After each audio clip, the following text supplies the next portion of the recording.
গো ঠাকুমা, কাল যে আমায় আসতে বলেছিলে সে কথা কি ভুলে গেছো নাকি মনে আছে? তুমি যেমন সময়ে আসতে বলেছিলে আমি ঠিক তেমন সময়েই এসেছি। এবার বলো তো আমি তোমাকে কিভাবে সাহায্য করব? আমায় আবার তাড়াতাড়ি বাড়ি ফিরতে হবে, আর তা না হলে মা খুব বকবে।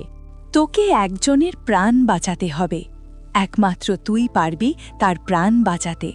এর আগেও অনেক মেয়ে এখানে এসেছে, কিন্তু পরশপাথর দেখে নিজেদের লোভ সামলাতে পারিনি। কিন্তু তুই তা করিসনি। তুই নিষ্পাপ ও পবিত্র, তাই একমাত্র তোকে দিয়েই সেই কাজ সম্ভব। এবার বল, তুই প্রস্তুত তো? তুমি কি বলছো ঠাকুমা? কারো প্রাণ বাঁচাতে কি আর চিন্তাভাবনা করা লাগে?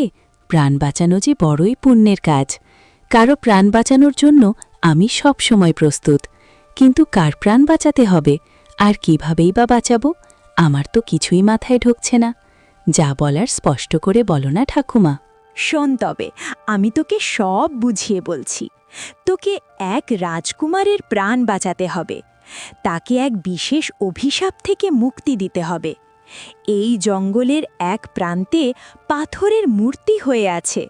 তোকে এই পরশ পাথর তার গায়ে ছোঁয়াতে হবে, তবেই সে একটু একটু করে এই অভিশাপ থেকে মুক্তি পাবে।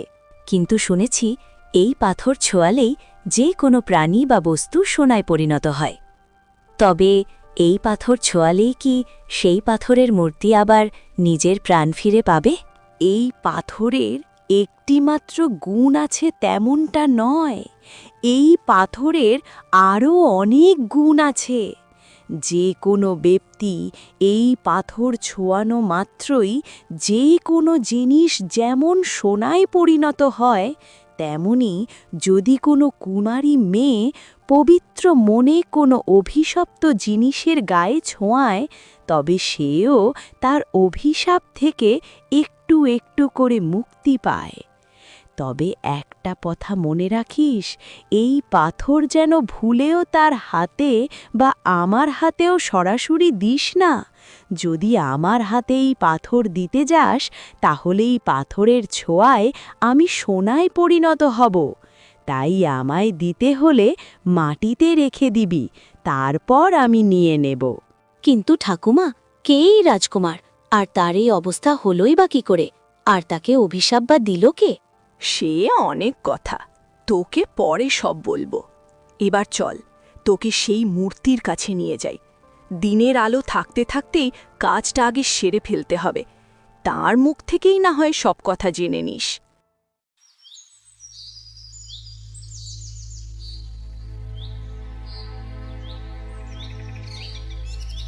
এই হলো সেই রাজকুমারের পাথরের মূর্তি। তবে রাজকুমারকে মূর্তি বলাটা ভুল হবে, তার কারণ এর মধ্যে প্রাণ আছে। এত বছর ধরে নিজের অভিশপ্ত জীবন কাটাচ্ছে। হায় রে বিধাতা, রাজপ্রাসাদ ছেড়ে বনবাসী হয়ে নিথর নীরব অবস্থায় দিন কাটছে। আচ্ছা ঠাকুমা, এবার তুমি বলো আমায় কি করতে হবে? আমি এই পরশ পাথর কিভাবে রাজকুমারকে ছোঁয়ালে সে আবার প্রাণ ফিরে পাবে? আমায় সব কিছু ভালো করে শিখিয়ে দাও, যাতে কোনো ভুল না হয়। হ্যাঁ, তুই একেবারে ঠিক কথা বলেছিস। এতদিন বাদে সে এই অভিশাপ থেকে মুক্তি পাবে, তাই যেন আবার কোনো ভুল না হয় সেদিকে খেয়াল রাখতে হবে। এবার আমার কথা মন দিয়ে শোন। নিজের মনকে শান্ত কর, আর ঈশ্বরের নাম জপ করে এই পাথর ওর সামনে তুলে ধর। দেখবি ওই পাথর থেকে এক বিশেষ আলো রাজকুমারের সারা শরীরে প্রবেশ করবে, আর তারপর একটু একটু করে নিজের আসল রূপে ফিরে আসবে।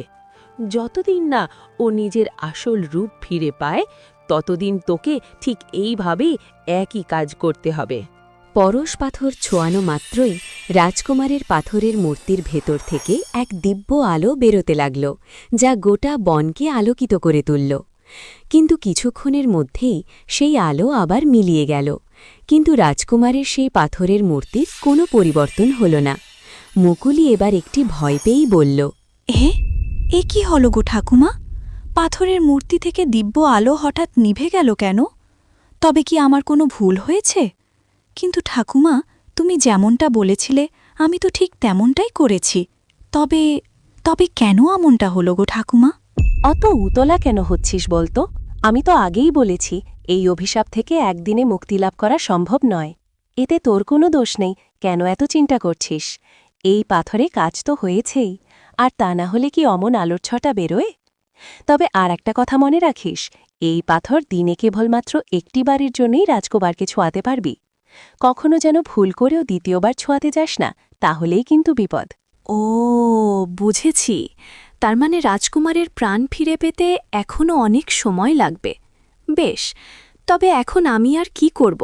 এদিকে সন্ধেও নামতে চলল, বাড়ি ফেরার সময় হয়ে এলো। কিন্তু রাজকুমারকে এইভাবে একা বনের মাঝে ফেলে যাওয়া কি উচিত হবে? রাজকুমার এখন পাথর হয়ে আছে, এখন ওর কোনো ভয় নেই। তুই যা, এবার বাড়ি ফিরে যা, কাল আবার আসিস। চল রে মেয়ে, আমি তোকে কিছুটা পথ দেখিয়ে দিচ্ছি।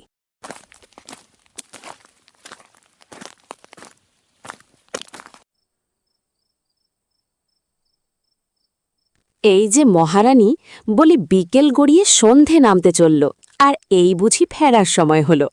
বলি বাড়ির কাজবাজে তো দেখছি একদমই মন নেই।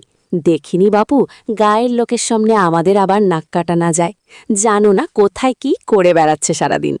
আর শোন, কাল থেকে তোকে আর গরু রাখতে জঙ্গলে যেতে হবে না, আমি তার জন্য অন্য লোকের ব্যবস্থা করছি। এসব তুমি কি বলছো মা? গরু রাখার জন্য লোক রাখলে তো তাকে অনেক টাকা দিতে হবে। বোনের বিয়ে দেওয়ার জন্য এখন অনেক টাকার প্রয়োজন, তাই এখনই সব খরচ না করাই ভালো। তাছাড়া আমি তো বাড়ির সব কাজ করে তবেই গরু রাখতে যাই। হ্যাঁ, আজ একটু বাড়ি ফিরতে দেরি হয়েছে বটে, কিন্তু তুমি দেখো কাল থেকে আর এমনটা হবে না। ব্যাপার বলতো, কয়েকদিন ধরেই দেখছি কাজবাজ তিন তাড়াতাড়ি সেরে বনে গিয়ে বসে থাকিস। না না বাপু, তোর মতিগতি আমার একটুও ভালো ঠেকছে না।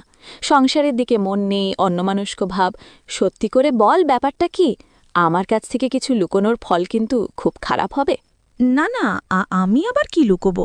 তোমার কোথাও ভুল হচ্ছে। যাই, রান্নাঘরে আমার অনেক কাজ পড়ে আছে, সেগুলো চটপট সেরে ফেলি। না, কিছু তো একটা রহস্য আছে, যা মুকুলি আমায় বলতে চাইছে না। কিন্তু আমার চোখকে ফাঁকি দেওয়া অত সহজ নয়। শোন, তোকে একটা কথা বলছি, মন দিয়ে শোন। আজ থেকে দিদিকে একটু চোখে চোখে রাখিস। কোথায় যায়, কি করে, সব খবর আমার চাই। আমার মন বলছে মুকুলি নিশ্চয়ই কিছু একটা করছে। কি যে বলো না মা তুমি! আমায় কি এখন ওর পেছন পেছন ঘুরতে হবে নাকি? সারা দিন বাড়ির কাজ করা আর গরু রাখতে যাওয়া, তাছাড়া কি ও আর কিছু বোঝে নাকি? তুমি শুধু শুধুই ওকে নিয়ে চিন্তা করছো। ওর না আছে কোনো রূপ আর না আছে কোনো গুণ। তবুও তোকে যা